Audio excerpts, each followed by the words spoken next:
Suspended Health Minister Dr. Zweli Mkhize has resigned just hours ahead of President Cyril Ramaphosa's cabinet reshuffle this evening. In a letter sent to the presidency this afternoon, the embattled minister says he will be taking the Special Investigating Unit's report on his alleged involvement in the 150 million rand Digital Vibes contract on judicial review. Mkhize was placed on special leave in June after being accused of using his political influence to direct the communications contract to close associates and family members for relaying the message of COVID-19 pandemic. Mkhize believes the SIU conducted its investigation with a predetermined outcome and sent a report to Ramaphosa which is flawed, filled with irregularities and draws inferences without evidence. He further goes on to state that his stepping down is to bring stability and certainty to the health portfolio. All right, to talk to us further about this pending cabinet reshuffle, we're joined now by leader of the UDM Bantu Holomisa. General, good evening and thank you very much for your time. Let's talk first about this letter of resignation from the health minister.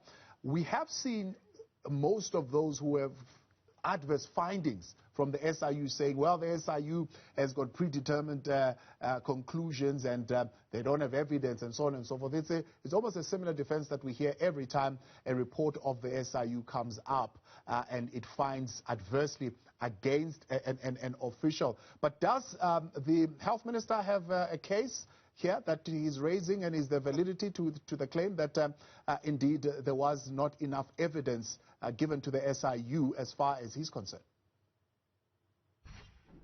Well, I think Zweli, firstly, he must have been called by the president, and president, in discussing with him, might have suggested that in order to avoid an embarrassment, he rather manage his exit by resigning, given that he was planning to do a reshuffling this week or next week, especially reshuffling caused mainly by the riot we have seen recently in this country. So it's a better option rather than being there. The evidence is clear that a conflict of interest in his case can be drawn, where he even instructed his officials to award a tender to a particular company which his family has benefited. So the balance of probabilities is sufficient enough to say, to have said to him, or for him to say to him, please leave, and I've made the decision that I need another minister in that department. It's very important. I cannot have a minister who's got a hanging cloud over his shoulders. Does he have an option, to choose from of ministers who don't have a cloud hanging over their head? Does President have a competent option that he can pick from at this time? He has the powers the Constitution allows and the rules allows him. But of course, he is a person who I would call him a process individual or a process president who always likes to consult. He doesn't want to be blamed, but leadership at times, you have to be decisive. If your style is to consult, do it quickly and then take decisions quickly. This thing of dragging feet is creating instability in the country. And Thabo Holomisa, talking about that, there are those that are saying that he needs to then look beyond the ANC and the alliance to be able to get, some of the ministers into his cabinet as he reshuffles. What do you say then to that? Because we also have seen DA leader John Steenhuisen coming out to say that he's ready to serve. Those people are there. Let's talk serious politics. Please don't engage me in such. But do you think he should be looking beyond the ANC to be able to fill those positions? Should he be looking to the opposition benches and not just the ANC and the alliance? the problem you are going to have here is that the President Cyril Ramaphosa is not running the ANC alone. He's not a leader of the ANC alone. So he has to consult. So therefore, there are competent ANC members within the ranks of the ANC. And they should deal with their mess. Why would you go and ask for people in the opposition to come and mop up a mess which has been done by them? Because the ANC is imploding. So why must you involve other people in that mess? Now, General, General, it goes without saying that the image of the president has been dented, and also of his government, by the recent unrest that we saw in KwaZulu-Natal and some parts of Gauteng. And some might even argue that it is his image, given the fact that it has been dented, the fact that he's reshuffling now, his hand has been forced. Some might argue that. But the big question here that I have for you, General, is this reshuffle enough to salvage the image of the president? I'm not going to talk about his image. I'm going to talk about the image of the ANC. I have said long ago, early this year, that we are wasting our time to expect that the ANC will clean itself. Rather, let us be preoccupied by discussing whether the time has not arrived for this country to be run by an interim government. Let ANC go and sort out its problems outside the government. And look what has happened now. We are in a crossroads, really. ANC, Cyril Ramaphosa, all of them, they are in the same basket. If you talk about future of this country under the ANC, you're wasting your time. Let them go now, all of them, if you are talking serious politics. Now, I gather from what you're saying, General, that there is a lot of wheeling and dealing, consultation. The president plays the long game, even as we speak right now, consultation with the top six and alliance partners. With the elections just around the corner, are we likely still to see a compromised executive being announced tonight? Well, the priority for me, I think the areas to look at is security and some element of the economic cluster. He needs to prune there, and as well as social related issues, departments like education, higher education. Blade should have long, for instance, been removed in that department. He has messed it up. He has usurped the powers of the accounting officers in that department. And now they're targeting the executive who are being used as a shield and as a fall guys. So this is not on. Some of us who grew up in the civil service, the military, the way of doing things, this is just embarrassing.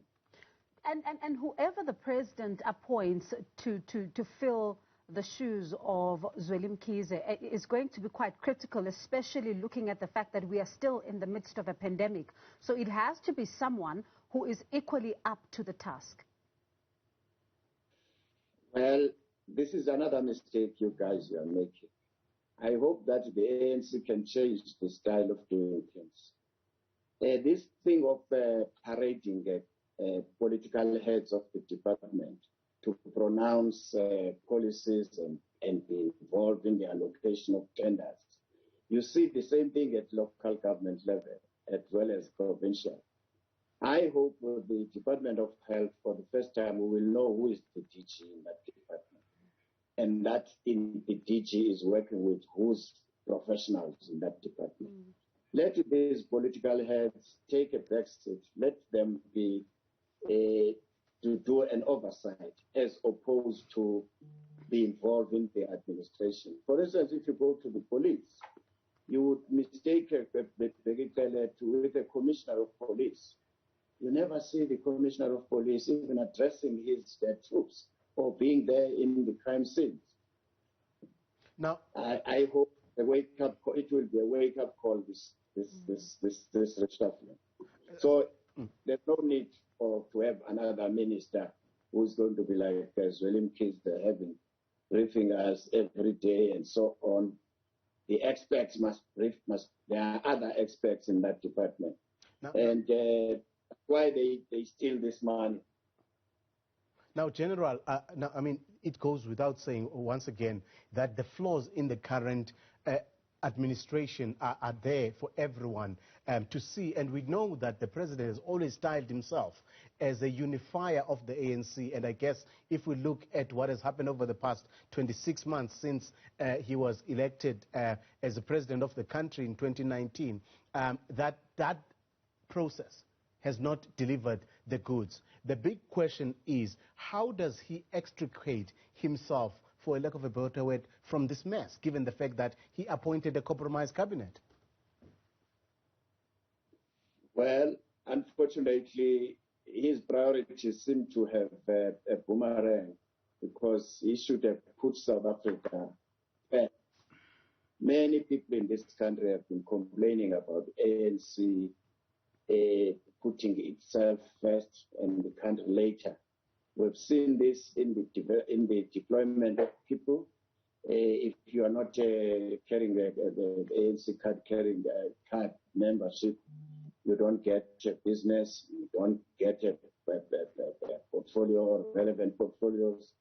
So for him, he seemed to have focused mainly on uniting the ANC, as opposed to talk about how are we going to bake or expand this cake. We have been consuming this cake, is getting finished now since 1994. So what kind of an ingredient we need to use in order to bake this cake so that we can share? And the unemployment rate is rising every day. Crime is rising, lack of discipline. There's no culture of ownership in this country. Everybody will just do what he or she wants. So, General, if I understand you well, you're saying that it shouldn't be much of a concern who actually, for example, goes to be the political head at state security, more than it is to know who will be the accounting officer, the director general. Does that mean, I mean, characters of questionable background could possibly be allowed to go to state security, because it's not that important who they are? No, I'm not implying that, but I'm saying whoever is a political head there, let the accounting officer be an accounting officer, as it is described. Why ministers must be involved in issues related to issue of tenders, yet the PMFA regulations don't even refer to a minister in that booklet. Why? So if the DGs are competent people and they are appointed by Public Service Commission in consultation with the president, I'll be happy. Currently, a minister appoints his or her own DG. That's a corrupt system.